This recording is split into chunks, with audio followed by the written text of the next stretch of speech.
Hello friends, ఈరోజు ఈ వీడియోలో మా ఇంట్లో సండే స్పెషల్ మీతో షేర్ చేస్తున్నానండి.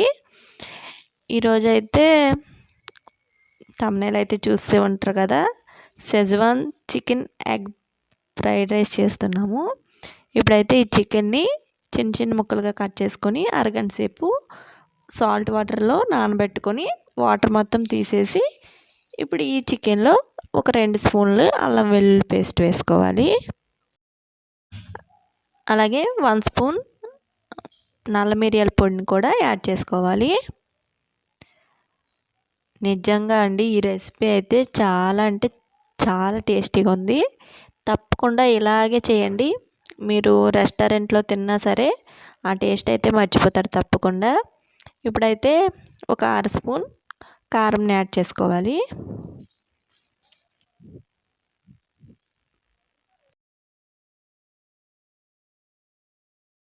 ఇప్పుడు 1 స్పూన్ వరకు చికెన్ మసాలాని యాడ్ చేసుకోవాలి.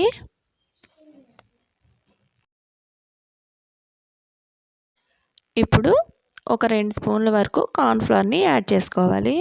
ఈ కార్న్ఫ్లవర్ అనేది చికెన్ బట్టి యాడ్ చేసుకోవాలండి. అది బాగా కోట్ అయ్యేటట్టు యాడ్ చేసుకోవాలి. నేనైతే ఇక్కడ 2 స్పూన్స్ అయితే వేసుకున్నాను.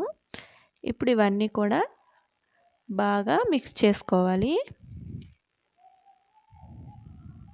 ఈ కార్న్ఫ్లవర్ అనేది ముక్కకు అనేది బాగా పట్టేటట్టు మిక్స్ చేసుకోవాలి. ఇప్పుడు కొద్దిగా పట్టట్లేదు అనిపిస్తే ఇప్పుడు ఈ చికెన్లో కొద్దిగా ఆయిల్ యాడ్ చేసుకొని బాగా కలుపుకోవాలి.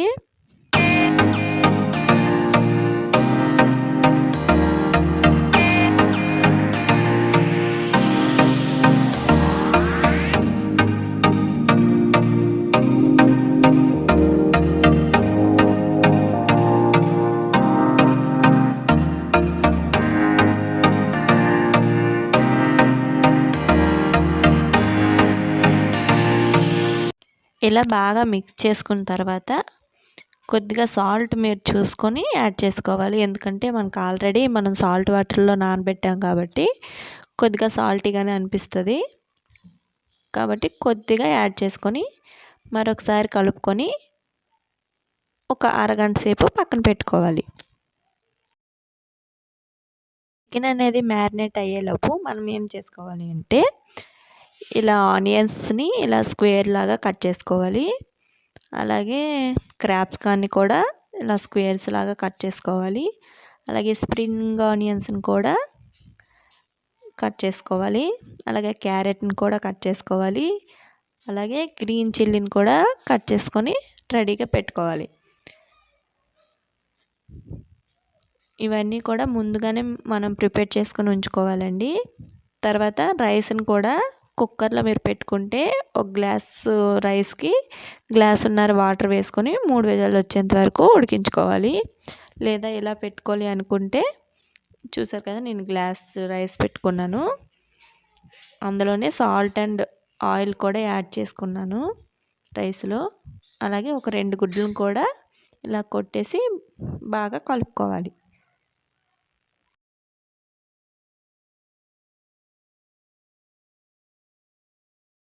అన్నీ కూడా రెడీ చేసాక ఇప్పుడు మనం ఒక ప్యాన్ తీసుకొని అందులో కొద్దిగా ఆయిల్ వేసుకొని మనం బీట్ చేసుకున్నాం కదా ఎగ్, దాన్ని ఇలా ఆమ్లెట్ వేసుకోవాలి.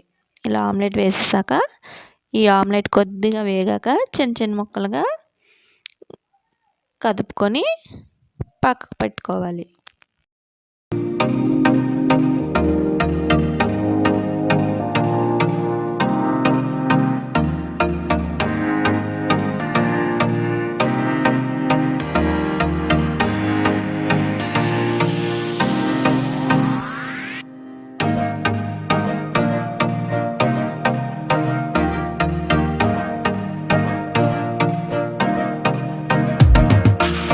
ఇప్పుడు అదే కళాయిలో ఒక 3-4 స్పూన్ల ఆయిల్ వేసుకొని మనం మ్యారినేట్ చేసుకున్న చికెన్ని ఇందులో వేసి ఫ్రై చేసుకోవాలి.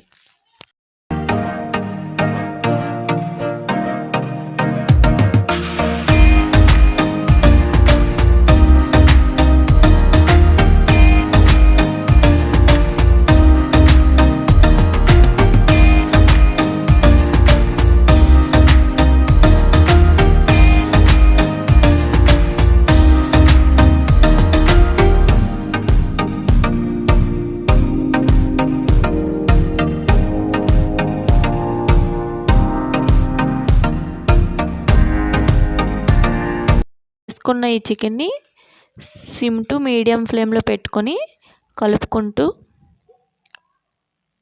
మంచిగా ఫ్రై చేసుకోవాలి. కావాలంటే డీప్ ఫ్రై కూడా చేసుకోవచ్చు. నేను ఇక్కడైతే మామూలుగానే ఫ్రై అయితే చేస్తున్నాను.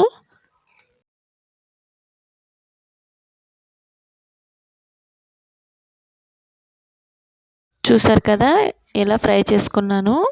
అలాగే రైస్ కూడా ఉడికిపోయిందండి. దాన్ని కూడా మనం ఒక 50% ఉడికాక తర్వాత చల్లార్చుకోవాలి. ఇప్పుడైతే కళాయి పెట్టుకొని అందులో ఆయిల్ వేసుకోవాలి. మనం ఇవన్నీ కూడా ముందుగానే ప్రిపేర్ చేసుకోవాలి, లేదంటే అన్నీ కూడా మాడిపోతాయి. కాబట్టి ఇవన్నీ కూడా మనం ముందు ప్రిపేర్ చేసుకొని పెట్టుకోవాలి. ఇప్పుడైతే కళాయి పెట్టుకొని ఒక 5-6 స్పూన్లు ఆయిల్ వేసుకోవాలి. ఆయిల్ అయితే ఎక్కువగానే పడుతుంది ఫ్రైడ్ రైస్కి అయితే. అలాగే ఆనియన్స్, అలాగే గ్రీన్ చిల్లీస్ కూడా కట్ చేసుకున్నాం కదా, అవన్నీ కూడా యాడ్ చేసుకోవాలి. అలాగే ఫ్రై అయ్యాక క్యాప్సికమ్, స్ప్రింగ్ ఆనియన్స్, క్యారెట్ని కూడా యాడ్ చేసుకొని, ఇవైతే మరీ ఎక్కువగా వేగవసరం లేదు, కొంచెం క్రంచీగా ఉంటేనే బాగుంటుంది. కొద్దిగా ఫ్రై చేసుకున్న తర్వాత ఈ రెసిపీ అయితే సేమ్ క్వాంటిటీలో చేస్తే నలుగురికి సరిపోతుందండి.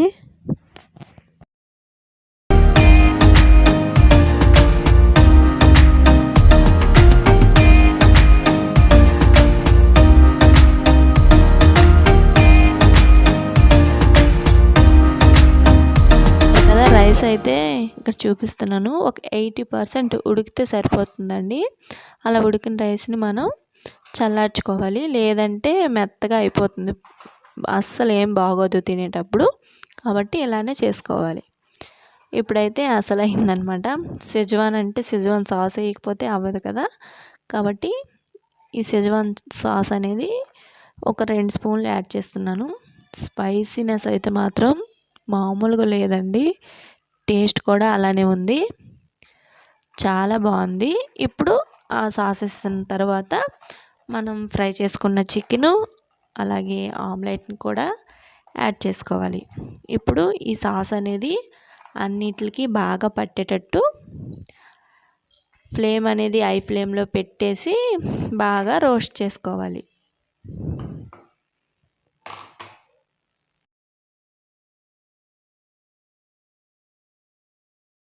చూసారు కదా, ఈ షెజ్వాన్ సాస్ అనేది ఈ ముక్కలకి, చికెన్కి, ఆమ్లెట్కి మొత్తం పట్టేటట్టు హై ఫ్లేమ్లో పెట్టి ఇలా టోస్ట్ చేసుకోవాలి. ఇలా చేసుకున్న తర్వాత మనం ముందుగా చల్లార్చి పెట్టుకున్నాం కదా ఆ రైస్ని ఇందులో ఉండలేకుండా వేసుకొని ఫ్లేమ్ హైలో పెట్టి బాగా ఫ్రై చేసుకోవాలి. రైస్ మొత్తం ఈ చికెన్ ఇందులో బాగా కలిసేటట్టు బాగా కలుపుకొని హై ఫ్లేమ్లో పెట్టే కలుపుకోవాలి. మీ దగ్గర ఐరన్ కళాయి ఉంటే మాత్రం అందులో చేసుకోండి, ఇంకా టేస్ట్ బాగుంటుంది. మా దగ్గర అవైలబుల్ లేదు కాబట్టి మేము ఈ కళాయిలోనే చేసుకున్నాం. ఈ షెజ్వాన్ చట్నీ అయితే మనం ఒక ఫ్రైడ్ రైస్కనే కాదండి, చాలా చేసుకోవచ్చు అంట దీంతో. మనం బయట వెళ్ళి తినే కంటే కూడా ఇది ఇలా తెచ్చుకొని మనమే ప్రిపేర్ చేసుకుంటే చాలా బాగుంటుంది కదా. కాబట్టి ఒకసారైనా ట్రై చేయండి మీకు వీలైతే. ఈ వీడియో మీకు ఎలా అనిపించిందో తప్పకుండా కామెంట్ చేయండి. మన ఛానల్ని ఫస్ట్ టైం కనుక చూసినట్లయితే తప్పకుండా సబ్స్క్రైబ్ చేసుకోండి. ఇంకా ఏవైనా సలహాలు, సూచనలు ఇవ్వాలనుకుంటే కింద అయితే కామెంట్ చేసేయండి. ఇది అండి ఈరోజు వీడియో, మీకైతే నచ్చింది అనుకుంటున్నాను. Thank you for watching. Bye bye.